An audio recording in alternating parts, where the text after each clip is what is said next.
All right, good morning once again. Thank you very much for staying with New Day on TV3. Now we are going to be talking about that issue that has dominated discussions in the last 2 or 3 days. Started in the latter part of December.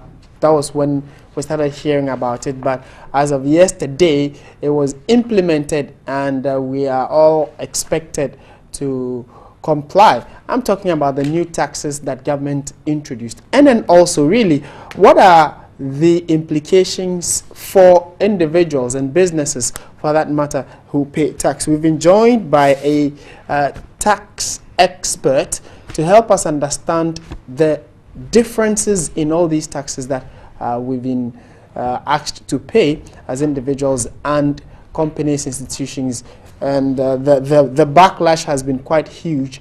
We are told that organized labor and government will be going into a meeting later today, and when we get information on what the outcome would be, we certainly will let you know about it. But let me introduce my guest, and then we'll go into the discussion straight away. We've been joined by Eric Amponsa Boateng. He is a guru when it comes to issues relating to taxes. Good morning, sir. Thank you for joining us. Good morning. We want to understand, first of all, we are told that the essence of taxing someone is because government needs the money to, for developmental projects and all of that, to balance budget and so on and so forth. But at what point would you say this is over the head taxing, or this is an under tax? Is there anything like that, or every tax, what goes into the decision to tax?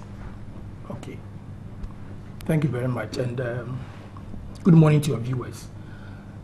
When we say income tax, what we mean is that when you are engaged in a business activity, it could be that you have an investment, you have been employed. Okay. So what we do is that, for example, if you are into business, we all know that it's not everybody who is into it who is able to make profit. So what we do normally is that for the tax, we have to make certain what we call adjustments. So, for example, you could have a loss. Okay, you could have a loss as per the business. You could have a loss, but when it comes to the tax, there will be an income that you would have to pay. What it means is that if I pick, for example, your loss, I have to add back some expenses which under the law may not be allowed. I also have to take out some expenses which, for example, have to be in terms of the tax rate, that would be at a different rate. For example, if you have rent income, certainly you cannot say that you are going to tax rent income at 25%. Mm-hmm. So we look at all that. So what I'm saying is that for you to be able to know how much tax you have to pay, it doesn't matter whether you are making a loss or a gain. What matters is that I'll have to compute it based on the law. So at the end of the day, like I said earlier on, you could even make a loss, but when I do my computations, you have to pay, earn a chargeable income where you have to pay the tax on it. And what are the considerations that you would look out for before, irrespective of whether I make income or not? Would you consider what type of business it is? What things do you look out for before you take that final decision of taxing? Also, far as you're a citizen. Yes, we see. If I pick, for example, the profit, we all know that one expense which the law does not allow is depreciation. Okay, so I may pick your net loss or profit, and then I'll add it back. If I add it back, we can also have an expense like exchange loss, which is not realized. If it is not realized as per the law, I have to add it back. So it all depends on the kind of business that you are into and what actually goes into your expenditure, your expenses. So if you ask me, what they're asking me is rather a bit broad, but we know that there are certain expenses which you find in the P&L that the law does not allow. Others the law will allow, but then, for example, if you pay, let's say, some monies to TV3 to run adverts for you, at the end of the day, that expense will be in the financial statements, okay, which the law will allow. But then you will be required to show that when you're paying TV3, you withheld.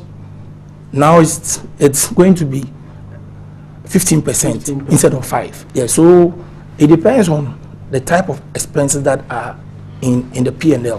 My next question with regard to that is, do you consider, for instance, the income someone makes before you tax on it, or should the tax, is there a level that the tax cannot go beyond for an individual and for companies? For an individual, okay, you could be doing your own business, okay. So you see, at the end of the day, like I said earlier on, it's not everybody who does business who is able to earn income or get profit. So that if you, at the end of the year, you bring your accounts to the GRA, okay, the GRA officer will also look at the accounts that you have brought. He will look at the expenses that are in the accounts. Then he or she will do the tax computations. So at the end of the day, what he or she will do is going to show whether you have to pay tax or not. Okay. I don't know if you get what I'm saying. I have, because they will also do an assessment after you have filed your accounts or returns with them. The latter part of December, a new tax law was passed. Yeah. Can you help us understand what it is or what it means? Okay. Basically, this new tax law is the Income Tax Act 2015 Act, which we term Act 896. And what it sought to do was to repeal the Income Tax Act 2000, Act 592, as amended. In fact, what this new act is trying to do is to bring all the tax laws under one umbrella. You know, now we have the VAT Act, IRS Act 2000, the petroleum. So this one seeks to actually bring all of them under one umbrella. And I'm happy about it, because there have been situations where the GRA has done a tax audit, and then when it comes to the VAT, okay, you have a liability, but when it comes to the corporate tax, okay, you have overpaid. Now, when you tell them to net the two, okay, they will tell you no, you pay the VAT, and then we'll see how we can also refund your money. And I guess it's all because we had two, we had the VAT Act and then this one. But under this one, I believe that since we all have them under one law, of course, if there's a tax audit and you owe in the VAT and the corporate taxes, you have overpaid. I think that they are going to net it off, and then if there's a refund that has to be given to you, or if you have to pay, then you would have to do that payment. And then one more thing that it seeks to do, which I'm most happy about, is that before this new act, we're looking at the income. You see, the income that you earn. We look at the income that you bring into, you accrue here in Ghana. Okay, you receive, or yes.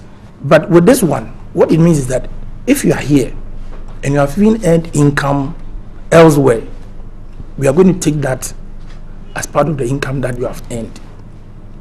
So it's seen as a worldwide tax thing, which is not new. But it's not new. An income I have earned in the world somewhere be taxed. Is it a norm?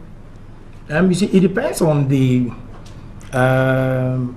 tax laws that you have. In other countries, I know, for example, in the Czech Republic, yes, they go by that one.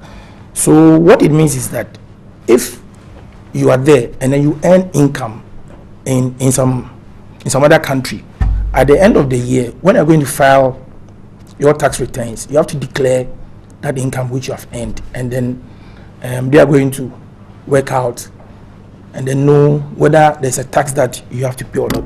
You see, what normally happens is that when you earn income in some other country and you pay the tax on it, that country is supposed to give to you what you call a tax credit.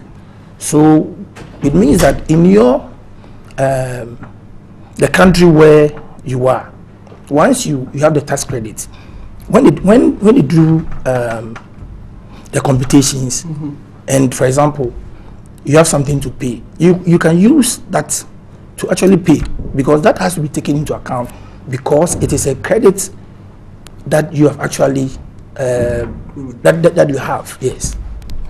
Now, there are those who are quite uncomfortable about the level of taxes that we are paying, and now it's even gone further to, they've given a breakdown of the specifics of where and what will be taxed.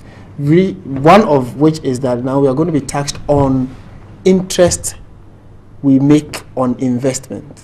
That is individuals. That is a new one. Yes, the new one. Previously, we didn't have that. This was only on. What do you think has necessitated that? Well, and is it something you agree with as well? Well, I think that like I mentioned earlier on, you need if you have a budget, definitely you need income taxes, okay, to be able to work with it. And one of the ways that I think that as a nation we should go is to try and then raise the money internally, because anytime that we go in for loans and all that, at the end of the day, the cedi's value is not very stable or strong, because these monies come in, and you find that because the productivity here in Ghana is a bit low, that is where we have inflation and all that. So I think what the government intends doing is to be able to raise more money here in Ghana, so that we'll be able to first of all get money to support the budget. But one thing that I am not too pleased with this new act, and just yesterday I learned that the Ministry of Finance is saying that they should put this particular issue, I think, on, yes, because of course if an individual, okay, has an investment and then earns interest, and then you expect the person to pay tax on the interest, first of all, it is not going to encourage individuals to even save. And you agree with me that it is the money that we save that we use for investment, which we can even use to create jobs. Because if I have so much money, okay, and I think that I have money at the bank, I can use it to run a business. And of course, when I do that, I'm going to help to employ people. And at the end of the day, they must not lose sight of the fact that when I even employ somebody and I'm paying a person, I'm also going to pay tax, and then the business itself. So I think that they should have probably done all the checks and got to know the effect on the nation before. But I think that probably so many people spoke about this issue. That is why that one has been put on hold for now. You mentioned the issue about government needing the money to be able to, balance the budget, yeah, yes, and then also that, yeah. Run an effective system in terms of development and all of that. Yes. We have, over the years, been told that it's just a certain number of people that are paying the tax, and that they need to widen the tax net. Which people are not paying the tax? If maybe there's a category of them and you can tell. Yes, by law, every person is supposed to pay tax. Everybody. Once you are engaged in a business activity, okay. But some people, the income that they earn, okay, is too small that by law they are not even required to pay. Okay. As we speak now, you know that for the PAYE, okay, for example, if your income is below, I'm not too sure the figure, but if it's below a certain figure, it is the rate is what? 0. Okay, so when you earn more, then of course you pay. And then aside that, because the state wants investors to come in, okay, for example, if you are in the free zones, okay, free zones, you're not required to pay the tax for 10 years. It's after that you're supposed to pay the tax. And these are things that we do to encourage investment. Well, those companies and institutions, like you're saying, that are in the free zones, why are they not paying taxes? And is it something that you would want to be considered, so at least it adds to the widening of the tax net? You see, the idea with the free zones, like I said, and not was the free zones, but yes, free zones, yes, is to encourage foreign investors to come in, and even those here, okay, if depending on the kind of activity that you do, you are there. Of course, you don't pay any tax for 10 years, but after that, and even with this new act, in the old act, you were to pay 8% after the 10 years, but with this new act, you are not going to pay 15%. So I think it is all aimed at bringing in more revenue. Yes, for the government. Okay, I think I will run out of time on this, but if you have any final words in terms of advice, because there are people who say that they keep paying the tax, but we don't see what it's being used for, and then they keep asking us to pay the tax. Is that your reading, or you can clearly tell that, well, this tax, you know there are specific projects as a result of the tax, like the road, the tolls we pay, those are the ones they use to maintain the roads. But there are others that people do not really see the use or what it's been used for. Yes. You see, what most people don't know is that even if you take those who work for the state for the state, their incomes, salaries, allowances are all paid from it. You come to, like you mentioned, the roads that we have and all that. So I think that everything that the government does, I think, is in order. Once we see that whatever that we pay to the state is being used very well, I don't think that most people would not pay. But you can see that most people are not happy, because probably they expect that whatever taxes that they pay, they expect that in terms of roads and all that, water, health, it should be far better than what we have now. So if they don't see that, that is why most people don't really feel to pay. And you agree with me, if you are paying and you don't see the worth, or you don't see that money being used to do things which will enhance whatever we intend to do, of course, what are the other sources government can make money, can collect revenue, apart from taxes?